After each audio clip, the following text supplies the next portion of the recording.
Imagine standing in a crowd of thousands. The air is tense. Police officers line the streets. Television cameras are watching. People hold handmade signs. They sing freedom songs. Their shoes shuffle across sidewalks worn smooth by the footsteps of countless protesters before them.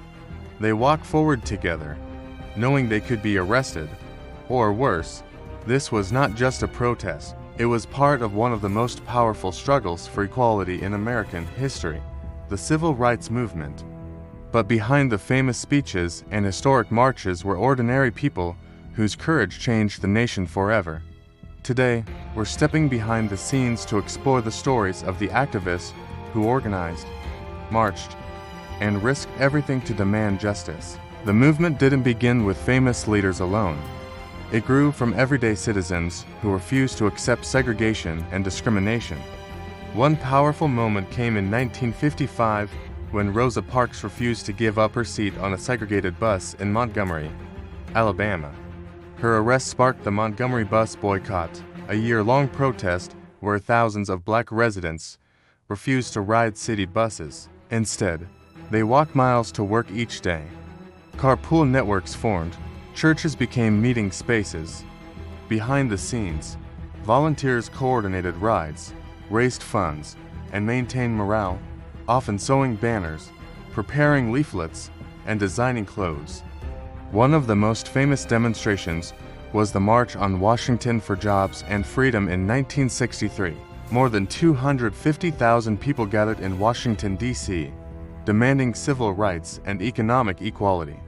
It was here that Martin Luther King Jr. delivered his historic "I Have a Dream" speech.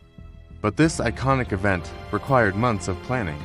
Volunteers arranged transportation, food, and medical assistance. Activists worked quietly to ensure the march remained peaceful and effective. Even the fashion of the day mattered. Demonstrators wore carefully chosen attire to convey dignity, unity, and resilience. Young people played a critical role. In 1960, college students organized peaceful sit-ins at segregated lunch counters. They sat quietly, facing harassment, ridicule, and arrests, often in their school uniforms or simple, tidy clothing. Their courage sparked a wave of student activism across the nation. Organizations like the SNCC coordinated protests and voter registration drives. One of the most dramatic moments came during the Selma to Montgomery marches in 1965. As they crossed the Edmund Pettus Bridge, state troopers confronted the peaceful demonstrators. Television cameras captured the scene, shocking the nation. But instead of stopping the movement, it strengthened it. Thousands more joined the marches in the following days, united in purpose. The courage of these activists helped achieve historic change. In 1964, the Civil Rights Act outlawed segregation in public places. A year later, the Voting Rights Act protected the right of African Americans to vote. These victories were the result of years of organizing. The civil rights movement wasn't only about famous leaders.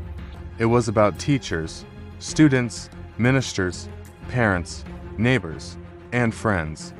Their marches and acts of courage reshaped American democracy, and their legacy continues to inspire movements for justice around the world. If you had lived during the civil rights movement, do you think you would have joined the marches or helped organize behind the scenes? Tell me in the comments below, and subscribe to Past and Present Tales for more journeys into the past.